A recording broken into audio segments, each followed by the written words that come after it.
sCourt by Mark Twain. Chapter 25, A Competitive Examination.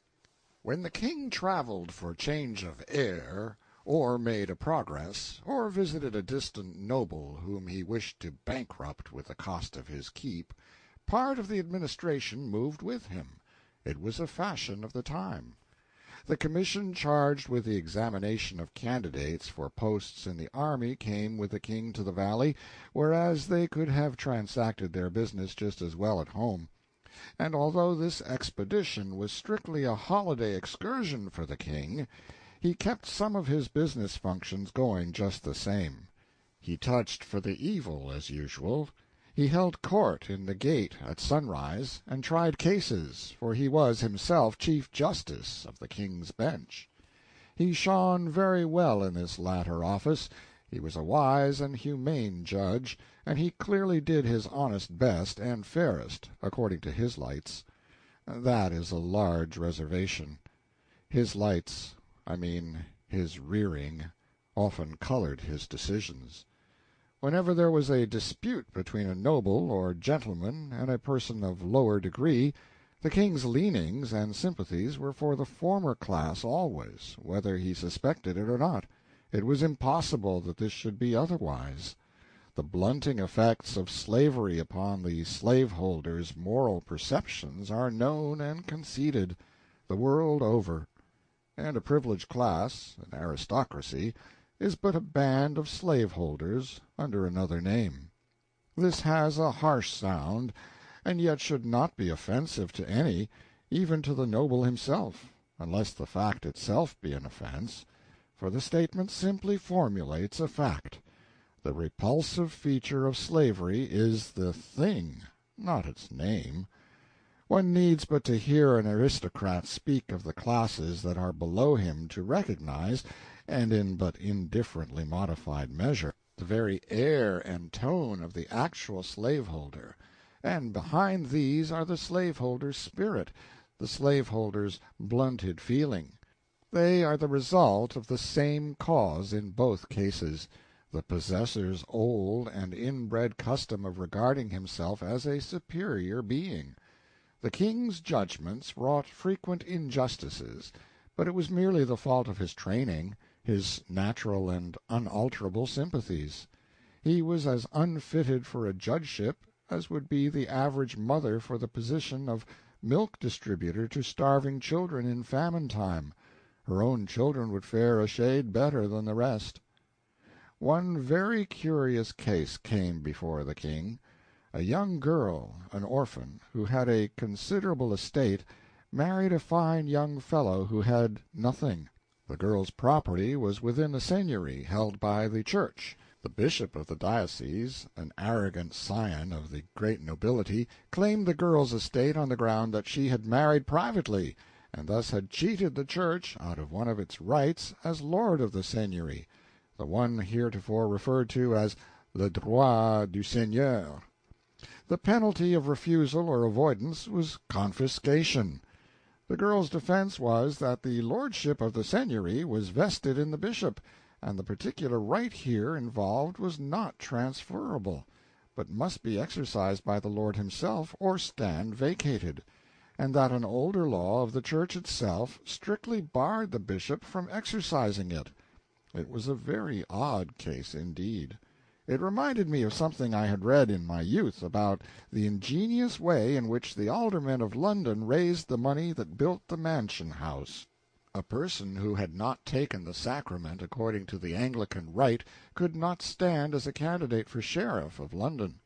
Thus dissenters were ineligible. They could not run if asked. They could not serve if elected. The aldermen, who without any question were Yankees in disguise, hit upon this neat device. They passed a by-law imposing a fine of £400 upon any one who should refuse to be a candidate for sheriff, and a fine of £600 upon any person who, after being elected sheriff, refused to serve. Then they went to work and elected a lot of dissenters, one after another, and kept it up until they had collected £15,000 in fines.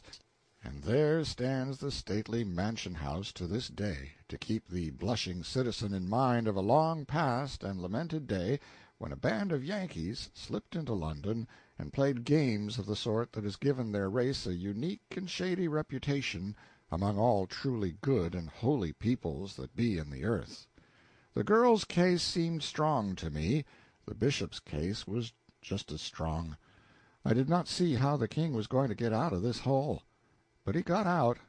I append his decision. Truly, I find small difficulty here, the matter being even a child's affair for simpleness.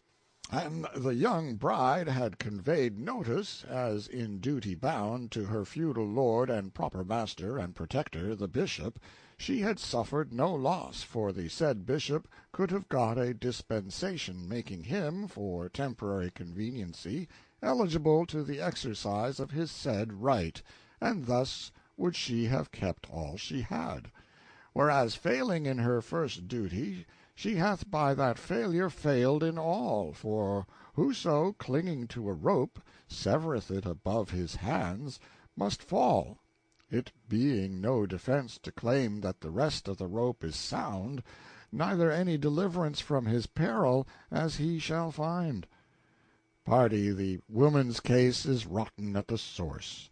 It is the decree of the court that she forfeit to the said Lord Bishop all her goods, even to the last farthing that she doth possess, and be thereto mulcted in the costs. Next. Here was a tragic end to a beautiful honeymoon not yet 3 months old. Poor young creatures, they had lived these 3 months lapped to the lips in worldly comforts. These clothes and trinkets they were wearing were as fine and dainty as the shrewdest stretch of the sumptuary laws allowed to people of their degree. And in these pretty clothes, she crying on his shoulder, and he trying to comfort her with hopeful words set to the music of despair, they went from the judgment-seat out into the world homeless, bedless, breadless. Why, the very beggars by the roadsides were not so poor as they. Well, the king was out of the hole, and on terms satisfactory to the church and the rest of the aristocracy, no doubt. Men write many fine and plausible arguments in support of monarchy, but the fact remains that where every man in a state has a vote, brutal laws are impossible. Arthur's people were, of course, poor material for a republic, because they had been debased so long by monarchy. And yet even they would have been intelligent enough to make short work of that law which the king had just been administering, if it had been submitted to their full and free vote. There is a phrase which has grown so common in the world's mouth that it has come to seem to have sense and meaning, the sense and meaning implied when it is used. That is the phrase which refers to this or that or the other nation as possibly being capable of self-government. And the implied sense of it is that there has been a nation somewhere, some time or other, which wasn't capable of it, wasn't as able to govern itself as some self-appointed specialists were or would be to govern it. The master-minds of all nations, in all ages, have sprung in affluent multitude from the mass of the nation, and from the mass of the nation only, not from its privileged classes. And so, no matter what the nation's intellectual grade was, whether high or low, the bulk of its ability was in the long ranks of its nameless and its poor, and so it never saw the day that it had not the material in abundance whereby to govern itself. Which is to assert an always self-proven fact that even the best governed and most free and most enlightened monarchy is still behind the best condition attainable by its people, and that the same is true of kindred governments of lower grades, all the way down to the lowest. King Arthur had hurried up the army business altogether beyond my calculations. I had not supposed he would move in the matter while I was away, and so I had not mapped out a scheme for determining the merits of officers. I had only remarked that it would be wise to submit every candidate to a sharp and searching examination, and privately I meant to put together a list of military qualifications that nobody could answer to but my West Pointers. That ought to have been attended to before I left, for the king was so taken with the idea of a standing army that he couldn't wait, but must get about it at once, and get up as good a scheme of examination as he could invent out of his own head. I was impatient to see what this was, and to show, too, how much more admirable was the one which I should display to the examining board. I intimated this, gently, to the king, and it fired his curiosity. When the board was assembled, I followed him in, and behind us came the candidates. One of these candidates was a bright young West Pointer of mine, and with him were a couple of my West Point professors. When I saw the board, I did not know whether to cry or to laugh. The head of it was the officer known to later centuries as Norroy King-at-Arms. The two other members were chiefs of bureaus in his department, and all three were priests, of course. All officials who had to know how to read and write were priests. My candidate was called first, out of courtesy to me, and the head of the board opened on him with official solemnity. "Name?" "Mal-Ease." "Son of?" "Webster." "Webster. My memory faileth to recall the name. Condition?" "Weaver." "Weaver. God keep us." The king was staggered from his summit to his foundations. One clerk fainted, and the others came near it. The chairman pulled himself together and said indignantly, "It is sufficient. Get you hence." But I appealed to the king. I begged that my candidate might be examined. The king was willing, but the board, who were all well-born folk, implored the king to spare them the indignity of examining the weaver's son. I knew they didn't know enough to examine him anyway, so I joined my prayers to theirs, and the king turned the duty over to my professors. I had had a blackboard prepared, and it was put up now, and the circus began.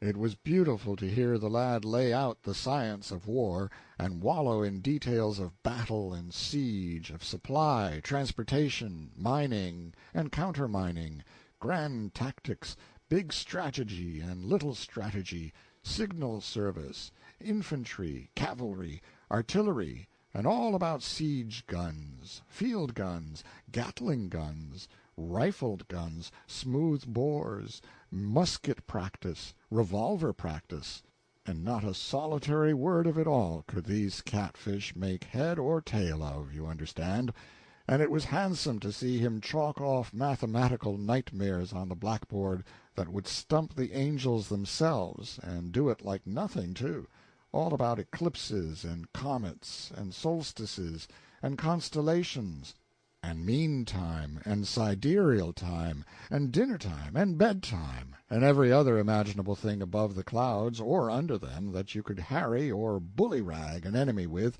and make him wish he hadn't come.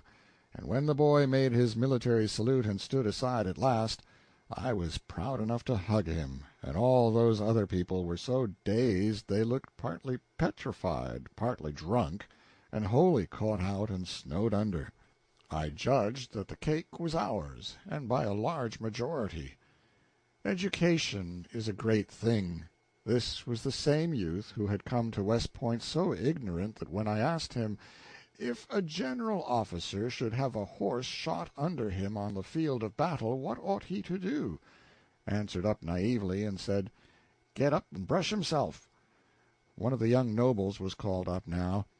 I thought I would question him a little myself. I said, "Can your lordship read?" His face flushed indignantly, and he fired this at me: "Takest me for a clerk? I trow I am not of a blood that—" "Answer the question." He crowded his wrath down, and made out to answer, "No." "Can you write?" He wanted to resent this, too, but I said, "You will confine yourself to the questions, and make no comments. You are not here to air your blood or your graces, and nothing of the sort will be permitted. Can you write?" "No."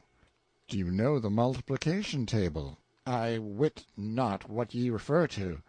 "How much is 9 times 6?"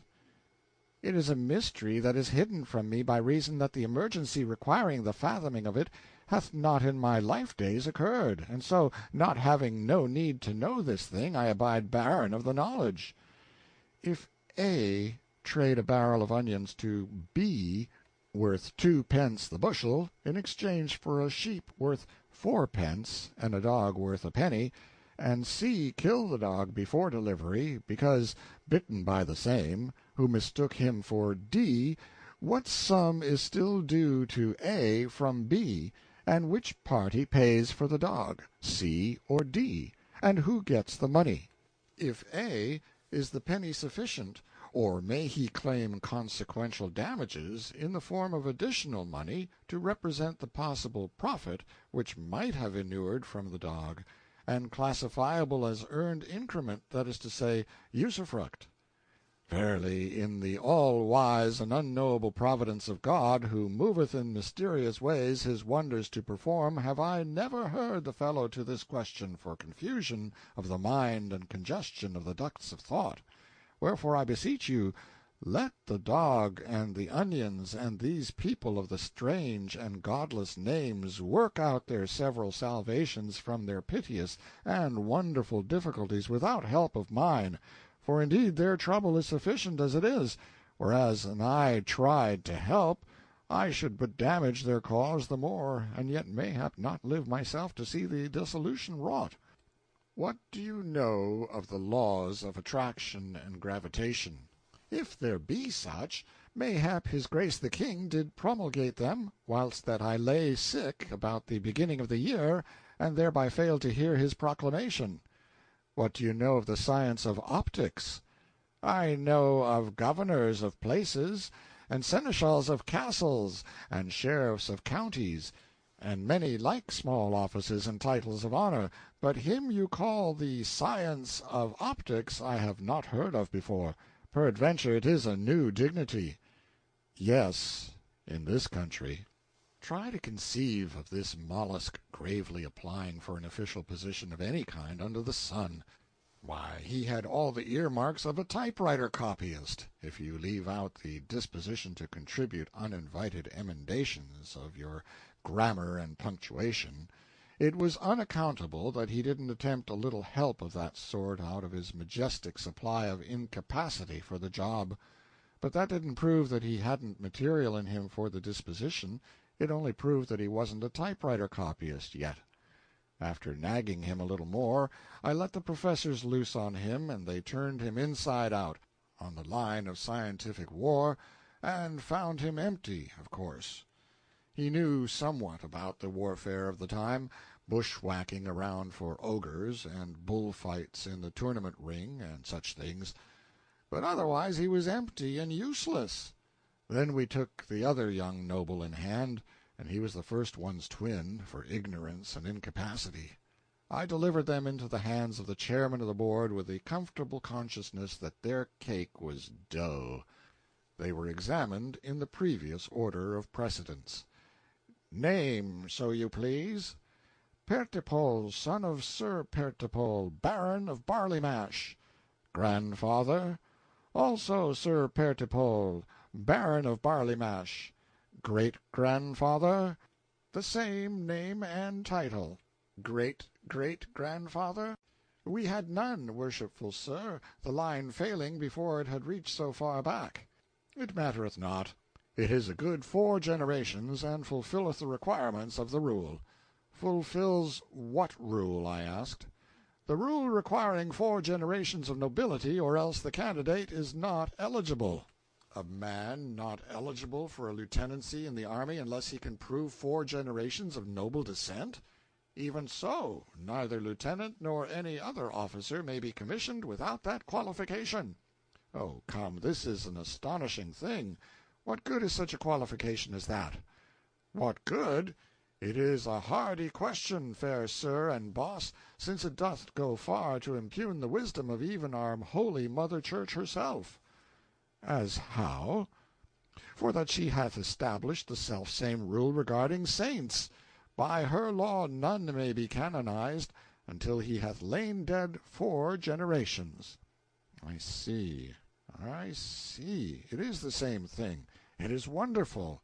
In the one case a man lies dead alive 4 generations, mummified in ignorance and sloth, and that qualifies him to command live people and take their weal and woe into his impotent hands. And in the other case a man lies bedded with death and worms 4 generations, and that qualifies him for office in the celestial camp. Does the king's grace approve of this strange law? Why, truly, I see naught about it that is strange. All places of honor and of profit do belong, by natural right, to them that be of noble blood, and so these dignities in the army are their property, and would be so without this or any rule. The rule is but to mark a limit. Its purpose is to keep out too recent blood, which would bring into contempt these offices, and men of lofty lineage would turn their backs and scorn to take them. I were to blame an I permitted this calamity.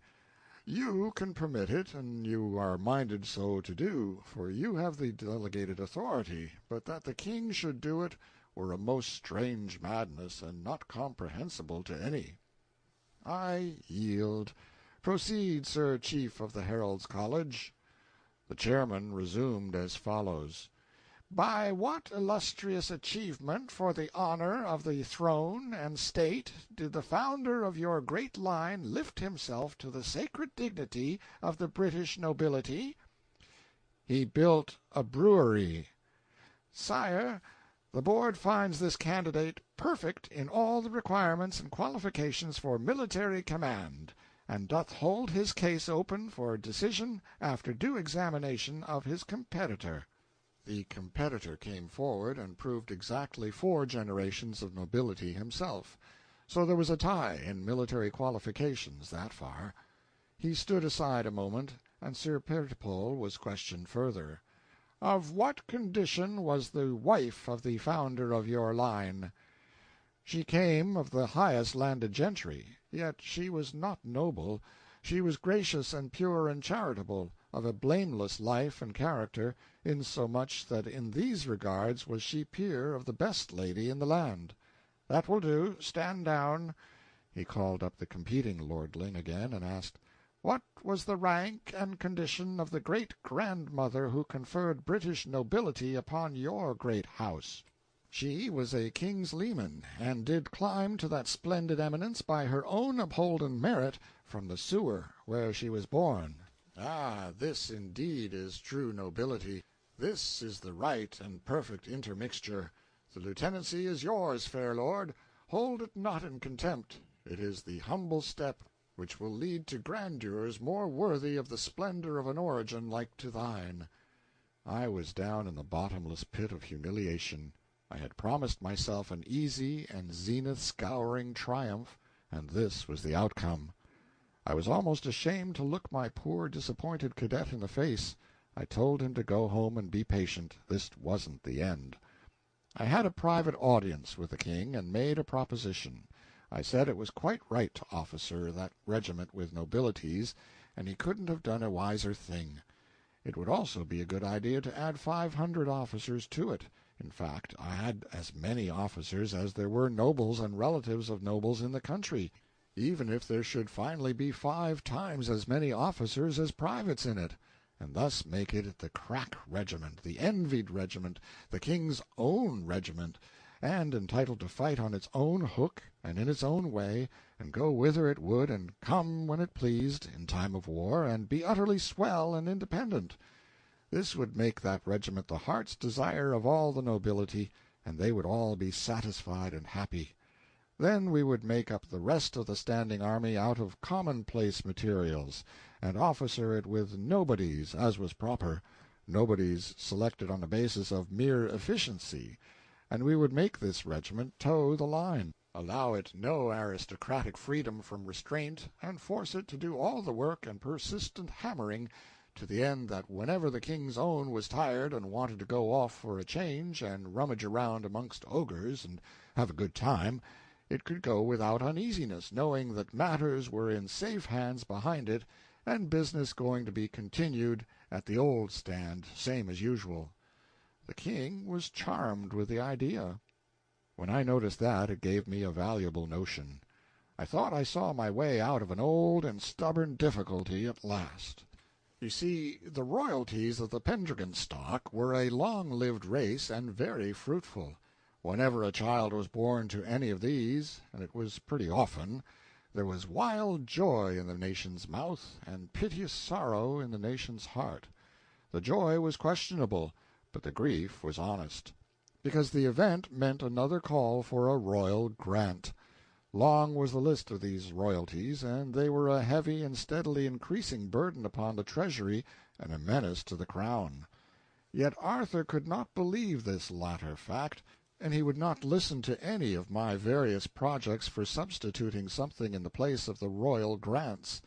If I could have persuaded him to now and then provide a support for one of these outlying scions from his own pocket, I could have made a grand to-do over it, and it would have had a good effect with the nation. But no, he wouldn't hear of such a thing.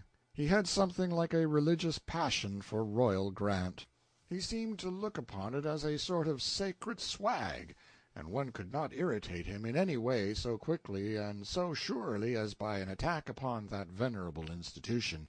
If I ventured to cautiously hint that there was not another respectable family in England that would humble itself to hold out the hat, however, that is as far as I ever got.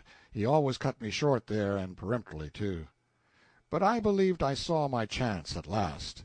I would form this crack regiment out of officers alone, not a single private.